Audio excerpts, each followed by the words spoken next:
Olá, meus irmãos, um prazer estar aqui com você e vamos aqui dar continuidade ao nosso estudo dentro do livro de Atos, onde agora nós estamos analisando aqui a mensagem e a pregação de Estevão. Então lembra aqui que no capítulo 7 de Atos, nós temos aqui uma explanação, um resumo cronológico do Antigo Testamento. Então, quer aprender sobre o Antigo Testamento de uma maneira resumida? Leia Atos capítulo 7. E nessa mensagem, Estevão, ele resume o Antigo Testamento, evidentemente para levar o seu público, ali os judeus que estavam fazendo parte daquele sinédrio, a abrir os seus olhos e entenderem que eles deveriam aceitar a Jesus Cristo, que eles não deveriam ter uma disposição rebelde contra Jesus Cristo, mas de fato aceitar porque Jesus é o Cristo, Jesus é o Messias, né? Então ele faz esse resumo aí. Nós, então, hoje analisaremos dos versículos 44 a 50. Então, estamos analisando por partes esta grande pregação de Estevão e hoje ficaremos aí do versículo 44 a 50. Na live passada, nós vimos que Estevão, ele focou bem na pessoa de Moisés, na figura de Moisés, para levar a nação de Israel a entender a vida de Moisés, as palavras de Moisés, que assim como os antigos rejeitaram a Moisés, eles estavam copiando o mesmo erro, rejeitando o Messias.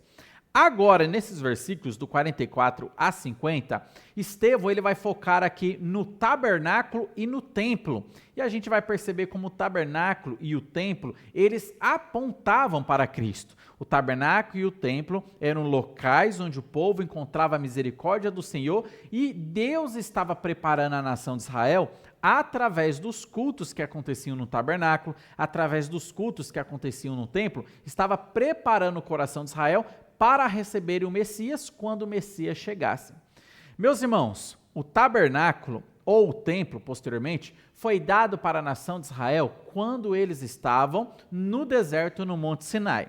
Então lembra que naquela localidade, Deus deu para Moisés os 10 mandamentos, Deus deu a lei que mostrava que a nação de Israel era pecaminosa.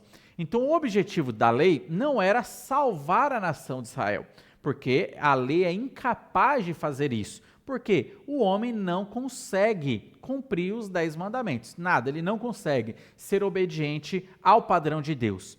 A lei era para mostrar para a nação de Israel que o padrão de justiça de Deus é muito elevado e que nós, como pecadores, não conseguimos alcançar esse padrão de justiça. E o fato de nós não conseguirmos alcançar esse padrão de justiça mostra que nós não podemos chegar e adentrar no santo céu de Deus e na presença do santo Deus. Nós não podemos, porque nós temos pecados. Então a lei servia apenas para mostrar que o homem é pecador e que ele precisa de um Salvador. Aí então, depois dos 10 mandamentos, o que Deus então dá para Moisés e para a nação de Israel? O tabernáculo. Ele dá a planta do tabernáculo.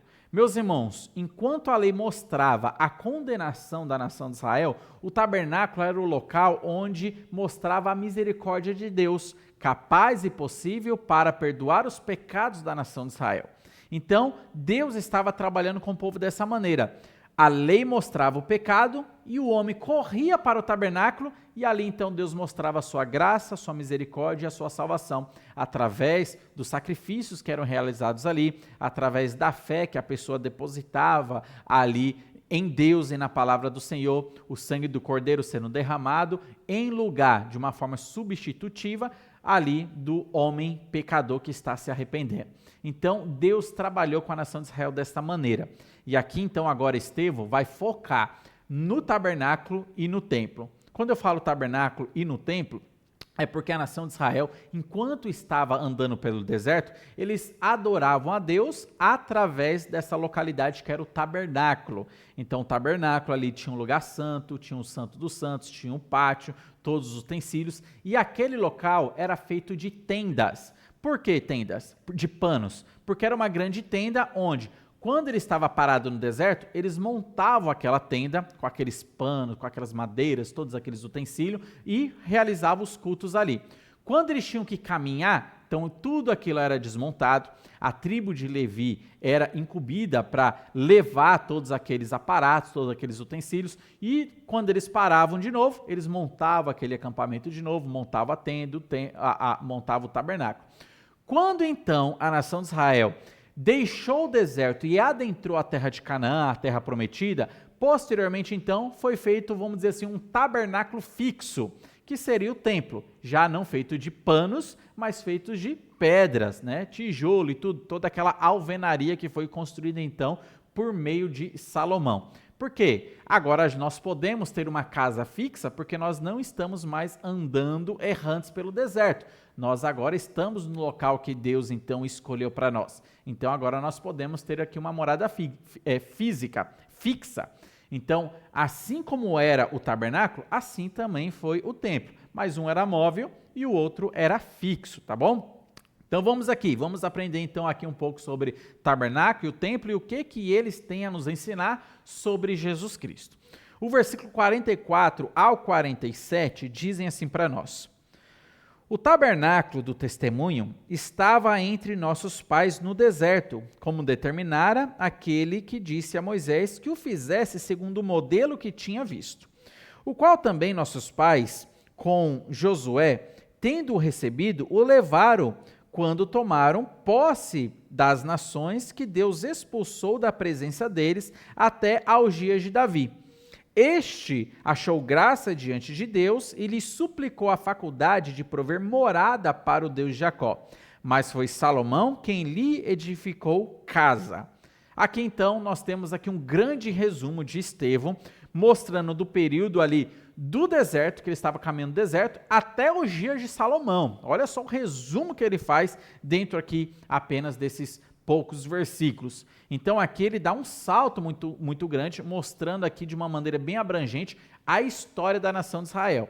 Israel estava no deserto, sendo guiado por Moisés, mas Moisés depois morre, é Josué quem lidera a entrada para a terra de Canaã, a terra prometida, lidera o povo à sua entrada, eles adentram aquela terra, eles conquistam aquela terra, e essas histórias estão ali em Josué, Juízes, Ruth, então eles conquistam aquelas terras, eles moram naquelas localidades, sofrem muito, né, por desobediência a Deus. Tem reis que vão ser levantados ali, o primeiro rei sendo Saul, depois Davi. Davi intenta no seu coração agora construir uma casa fixa para Deus, que seria o templo, não mais o tabernáculo, feito por panos, uma tenda, mas uma casa fixa, que seria o templo, que substituiria dessa maneira o tabernáculo, a tenda, uma casa fixa. Mas Deus não permite que fosse Davi que construísse, Davi prepara o campo para então que Salomão construísse essa casa. Então aqui ele está resumindo toda essa história, muitos anos aqui de história, e focando aqui sobre o tabernáculo e sobre o templo. Meus irmãos, eu quero falar rapidamente aqui sobre o tabernáculo e templo. Tudo no Antigo Testamento estava já preparando o povo para a vinda do Messias. E as coisas que Deus deu para a nação de Israel era para apontar para a vinda do Messias. Estava servindo para apontar para Jesus Cristo. Assim era o tabernáculo e assim era o templo. Meus irmãos, tanto no tabernáculo quanto no templo, eles eram divididos basicamente em três partes. Tinha o átrio, também chamado de pátio, onde o povo tinha acesso ali. E os sacerdotes tinham acesso, e era nessa localidade onde os cordeiros eram sacrificados. Ali do lado de fora, vamos dizer assim, da tenda, né, ou do templo propriamente dito. Tinha ali então o átrio, que era a parte externa do templo. Adentrando a parte coberta, dentro do templo propriamente dito, dentro da tenda do tabernáculo, tinham duas salas. A primeira sala era chamada de Santo Lugar, e essa primeira sala ela era separada da segunda sala por um véu bem grosso que tinha naquela localidade. A segunda sala era chamada de Santo dos Santos. Então era ali, nessa localidade, que os levitas, os sacerdotes e os sumos sacerdotes, eles então trabalhavam. O que acontecia ali? Imagine aí o cenário. Quando o sacerdote chegava e ele adentrava ao átrio, o primeiro utensílio que ele encontrava era o altar do sacrifício. Era ali que o cordeiro era apresentado. Era ali que o cordeiro era apresentado, trazendo, vamos dizer assim, a salvação, trazendo o perdão para aquele que se arrepende do seu pecado e trazia o cordeiro ali. Então o sacerdote pegava aquele cordeiro, sacrificava e jogava sobre o altar, tendo ali tudo consumido pelo fogo. Ali então era onde o cordeiro era apresentado. Quando o sacerdote ele iria adentrar ao templo, antes de adentrar, ainda do lado de fora no pátio, tinha uma bacia de bronze, também chamado de mar de fundição. Nessa bacia de bronze existia água ali dentro e o sacerdote, antes de adentrar ao templo, ele tinha que se lavar aqui naquelas águas. Era um ritual de purificação, mostrando que para adentrar à casa de Deus, ele tinha que estar limpo dos seus pecados. Então ele se lavava ali como um ritual de purificação para poder adentrar. Então, do lado de fora, nós tínhamos 2 utensílios, o altar do sacrifício e a bacia de bronze. Quando ele adentrava, então, ele chegava na primeira sala, que era chamado de Santo Lugar. Nessa primeira sala tinha 3 utensílios. Quando ele ia para o lado direito, ele encontrava uma mesa com 12 pães ali. Era chamado de Mesa dos Pães da Presença. 12 pães naquela localidade. Esses pães tinham que ser trocados semanalmente. Então, toda semana eram trocados aqueles pães. Os pães antigos eram retirados e pães novos eram colocados ali. E 12 eram colocados, representando as 12 tribos da nação de Israel. Os pães eram uma representação da presença de Deus e do cuidado que Deus teve para com a nação de Israel em toda a sua história, principalmente no deserto, que Deus deu o maná para que o povo pudesse se alimentar. Então, os pães era essa lembrança da presença de Deus. Por isso que é chamado de Mesa dos Pães da Presença, porque mostravam, então, simbolicamente, a presença de Deus para com o cuidado da nação de Israel. Isso era do lado direito. Quando o sacerdote ia, então, para o lado esquerdo, do outro lado da sala, tinha ali um candelabro, onde as luzes ficavam acesas e ele tinha que manter aquelas luzes acesas para iluminação daquele local. Era o candelabro de ouro que estava naquela localidade e o sacerdote tinha esse serviço de manter a sua luz acesa. Quando ele ia mais para o centro da sala, mais para frente, na frente do véu, antes de atravessar para a outra sala, ele encontrava ainda o altar do incenso, onde naquele altar era queimado um incensário, um incenso, e aquela fumaça com aquele aroma suave e agradável subia. E ali diante daquele altar ele orava em favor do povo, ele fazia uma oração sacerdotal naquele local, com aquele incensário em sua mão e aquela fumaça, aquele cheiro suave e agradável, perfumado, estava subindo ali naquela localidade, representando dessa maneira que a oração que o sacerdote estava fazendo em favor do povo estava subindo à presença de Deus como um cheiro suave e cheiro agradável. Então esses 3 utensílios estavam nessa sala, que é o Santo Lugar. Então, uma vez por ano, e somente uma vez por ano, e somente o sumo sacerdote, ele poderia atravessar além do véu. E quando ele atravessava, naquela sala escura, que não tinha iluminação, só tinha um único utensílio, que era a Arca da Aliança. Meus irmãos, a Arca da Aliança estava ali e era o único utensílio que estava naquela sala. A tampa da Arca da Aliança era chamado de propiciatório. Era uma tampa, uma peça única, tinha 2 querubins ali em cima, né, com as suas asas voltadas um para o outro, com seus rostos voltados para a tampa da arca, e aquela tampa era chamada de propiciatório, feita de ouro. Dentro daquele baú, daquela arca, a Arca da Aliança, tinham ali 3 elementos. Estavam ali o maná, estavam as tábuas da lei e estava ali também a vara de Arão. O sacerdote, um sumo sacerdote, uma vez por ano, no dia chamado de Yom Kippur, ou dia da expiação, ele então sacrificava um cordeiro lá fora e adentrava, atravessando o santo lugar, atravessava o véu e chegava no Santo dos Santos. E com aquele sangue e uma folha de sopo na sua mão, ele aspergia sangue sobre aquele propiciatório. Vamos entender aqui o contexto. O que acontecia? Meus irmãos, Deus do céu, o seu olhar varava, atravessando o céu, atravessando as nuvens, atravessando aquelas tendas, aquele pano, atravessava o propiciatório e ele enxergava os elementos que estavam dentro daquela arca. Quais eram os elementos? O maná, a vara de Arão e as tábuas da lei. Aqueles elementos, eles traziam uma lembrança não agradável para a nação de Israel, porque era uma lembrança dos pecados da nação de Israel. O maná foi colocado ali porque a nação de Israel rejeitou o maná de Deus, chamando de pão vil, rejeitou o cuidado do Senhor dessa maneira. Então a porção do maná foi guardada ali como uma memória do pecado da nação de Israel.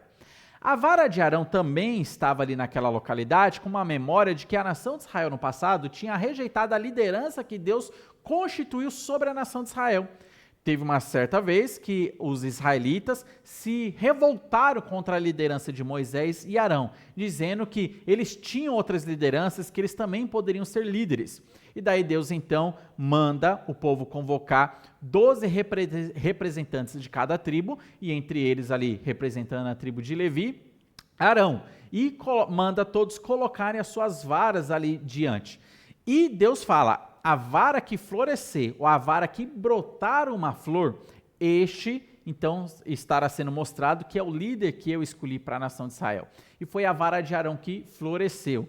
Então, a vara de Arão que floresceu também foi guardado dentro da arca como uma memória do pecado da nação de Israel de rejeitar a liderança de Deus. E também os 10 mandamentos, as tábuas ali da lei foram colocados ali como uma recordação de que todos os dias a nação de Israel estava quebrando aquela lei, a qual eles se comprometeram a cumprir, mas todos os dias eles quebravam. Então os elementos que estavam guardados ali eram elementos que traziam uma má memória para a nação de Israel, e Deus olhava para esses elementos e se lembrava do pecado da nação de Israel. Agora, no dia do Yom Kippur, o dia da expiação, quando o sumo sacerdote lá fora primeiro sacrificava um cordeiro para si, sacrificava também um cordeiro para que ele pudesse entrar com sangue, ele chegava ali na pia de bronze, se lavava, ele adentrava no santo lugar, trocava os pães, ele mantinha o candelabro aceso. Antes de adentrar no Santo dos Santos, ele orava por si, orava pela nação de Israel, pedindo perdão da nação de Israel ali no altar do incensário. Depois de feito tudo isso, ele então podia adentrar o santo lugar, o Santo dos Santos. Ele adentrava lá e com sangue na mão, na botija, e com uma folhinha na outra mão, ele pegava então e aspergia ali o propiciatório, manchando de sangue aquela tampa. Meus irmãos, dessa maneira, agora o olhar de Deus que varava todo o céu, varava todo o universo, as nuvens, varava todos aqueles panos da tenda, ele parava no propiciatório e o seu olhar não varava mais, para se lembrar dos pecados da nação de Israel representados por aqueles 3 elementos que estavam dentro da arca. Agora o seu olhar parava no sangue, agora em cima do propiciatório tem sangue. E ali, daquela maneira, Deus perdoava o pecado da nação de Israel que eles tinham cometido aquele ano. Por que a tampa era chamada de propiciatório? Porque ali, com o sangue em cima, Deus se tornava propício a perdoar o pecado do povo. Deus se tornava favorável a perdoar o pecado do povo. Isso era repetido de ano em ano, uma vez por ano. E Deus se tornava propício a perdoar o pecado do povo que eles cometeram aquele ano.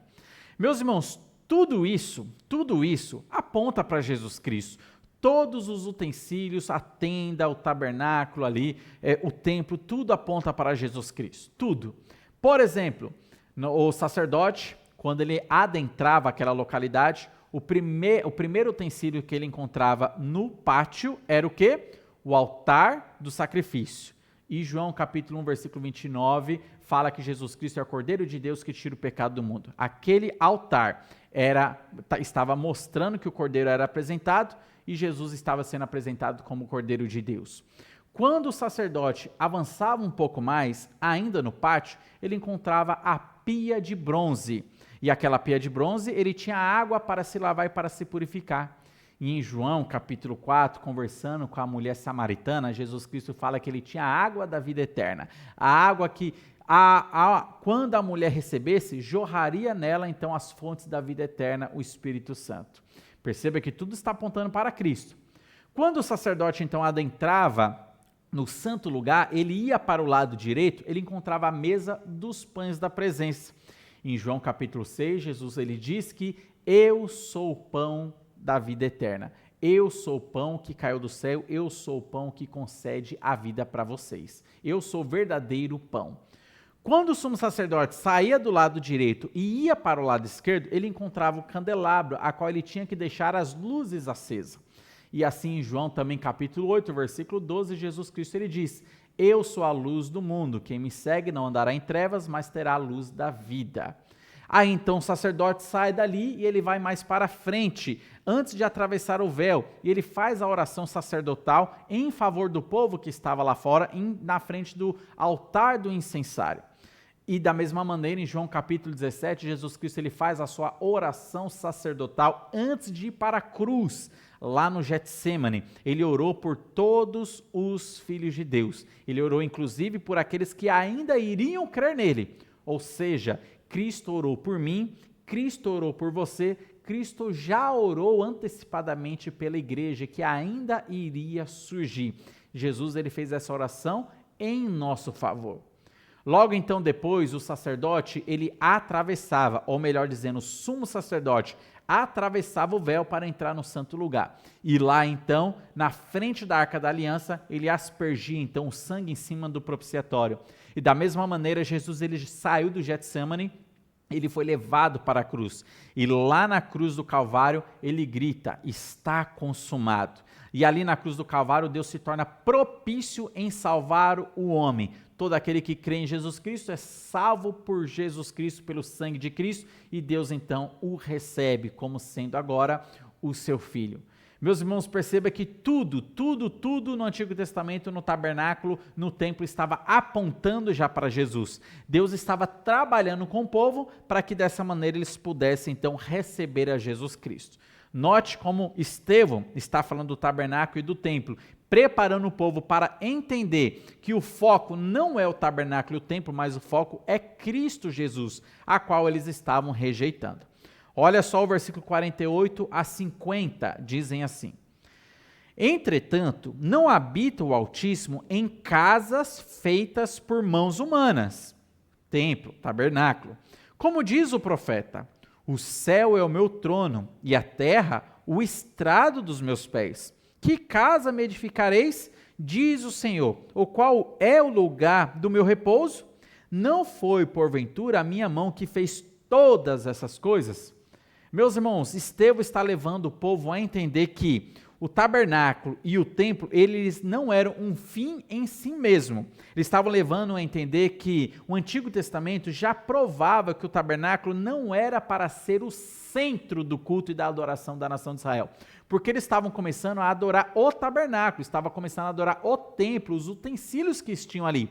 E estavam se esquecendo que o tabernáculo e o templo eram apenas utensílios passageiros que estavam mostrando para a centralidade da adoração e do culto que tinha que ser Cristo, o Cordeiro. Mas Cristo veio e eles rejeitaram a Cristo e ficaram com o templo, ficaram com o tabernáculo, ficaram com o culto sacrificial realizado com cordeiros ali no Antigo Testamento. Eles preferiram ficar com a caducidade da letra e não quiseram aceitar o cumprimento da letra, que era Jesus Cristo, o cumprimento do templo, o cumprimento do tabernáculo. Inclusive, Hebreus capítulo 10 fala claramente que todas essas coisas do Antigo Testamento, eles eram apenas sombras da imagem real que é Jesus Cristo. Meus irmãos, era temporário, é isso que a Bíblia fala, tanto o Antigo Testamento quanto o Novo, já dizia que o templo, o tabernáculo, as festas que eram realizadas ali, o sábado, guardar o sábado, tudo isso era temporário, era apenas para preparar a nação de Israel e o mundo para receber o Messias. Mas eles não quiseram ficar com a imagem real, eles preferiram ficar com a sombra. É isso que eles tomaram como uma decisão. E Estevão estava levando o povo a entender isso. Saiam da sombra, não fiquem com a sombra. A imagem real chegou, o cumprimento chegou, o Messias chegou e vocês não quiseram o Messias, vocês querem continuar com a sombra. Imagine uma rápida ilustração. Imagine que você está sentado no finalzinho de tarde, quando o sol está já se pondo, daí quando o sol está se pondo, às vezes projeta aquela sombra bem grande, né, da sua sombra, e você está sentado e você está esperando alguém. Você está esperando a uma pessoa amada, uma pessoa que você gosta muito, um amigo, e essa pessoa chega se aproximando atrás de você. Só que você, de costa, você já percebe a sombra, e essa sombra está chegando, se aproximando e crescendo, e você se alegra, porque você percebe que a sombra está mostrando claramente que é a pessoa que você está aguardando. o jeito de andar, você percebe, opa, essa sombra é de fulano, essa sombra é de ciclano, e a pessoa está se aproximando, e a sombra passa por você e você começa a perceber a sombra. Então, depois da sombra, quem chega é a pessoa.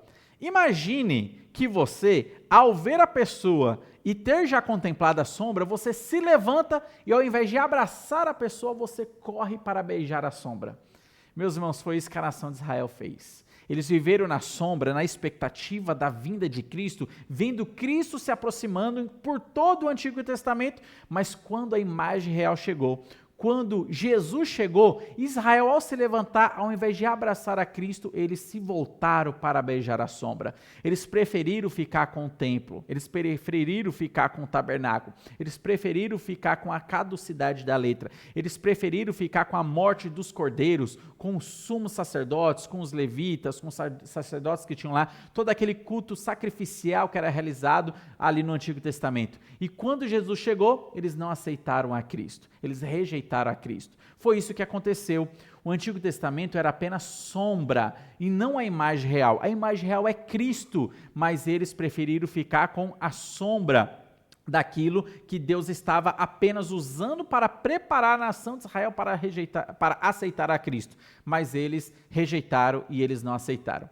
Eles preferiram ficar guardando os sábados e não entenderam que Jesus é o nosso sábado. Eles preferiram ficar guardando o sábado do dia da semana, onde não pode trabalhar, não pode fazer nada, e a gente tem que separar esse dia para poder ser salvo. E esqueceram que Jesus é o nosso verdadeiro sábado, Ele é o Senhor do sábado, o verdadeiro descanso para nós.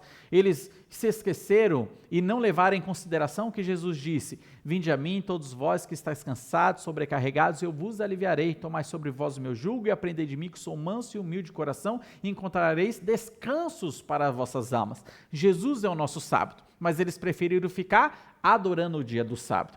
Jesus é o nosso cordeiro, mas eles preferiram ficar sacrificando cordeiros animais. Jesus é o altar, Jesus é a nossa luz, Jesus é o nosso pão, mas eles preferiram ficar com candelabro, eles preferiram ficar com a mesa dos pães da presença. Jesus orou por nós, mas eles preferiram a oração dos sacerdotes. Jesus realizou o sacrifício perfeito e único em nosso lugar e em nosso favor, mas eles preferiram que o sumo sacerdote, uma vez por ano, ficasse adentrando além do véu para aspergir sangue em cima do propiciatório. Jesus apaga os nossos pecados, mas eles preferiram que sangue de cordeiro ficasse em cima do propiciatório para que dessa maneira Deus não visse mais a lei, a vara de Arão e o maná para se recordar dos seus pecados. Eles preferiram ficar com o antigo e não quiseram ficar com aquilo que é eterno, com Jesus Cristo. O livro de Hebreus ele vai mostrar claramente isso para nós. E é isso que Estevão está mostrando para a nação de Israel, levando Israel a entender: vocês estão rejeitando o Messias. Assim como seus pais rejeitaram Moisés, vocês rejeitam o Messias. Assim como seus pais ali adoraram no templo e não perceberam que o templo era passageiro, vocês também estão agora aqui colocando o templo como centro do culto de vocês e estão rejeitando o cumprimento que é Jesus, o Cristo. Então, aqui ele conclui a sua mensagem, sua pregação, e na próxima live e nos próximos versículos nós veremos a aplicação dessa mensagem. Ele vai continuar falando, mas trazendo uma conclusão e trazendo uma aplicação direta para o seu público. Todo esse resumo que ele fez do Antigo Testamento teve um propósito, e o propósito nós veremos então aqui na sua aplicação. Na próxima live, então, nós veremos como Estevão irá aplicar todo esse resumo do Antigo Testamento para a vida do seu público. Então, continue nos acompanhando. Tendo dúvida, coloque aí nos comentários para que nós possamos estar respondendo. Que Deus abençoe grandemente sua vida e a vida de sua família.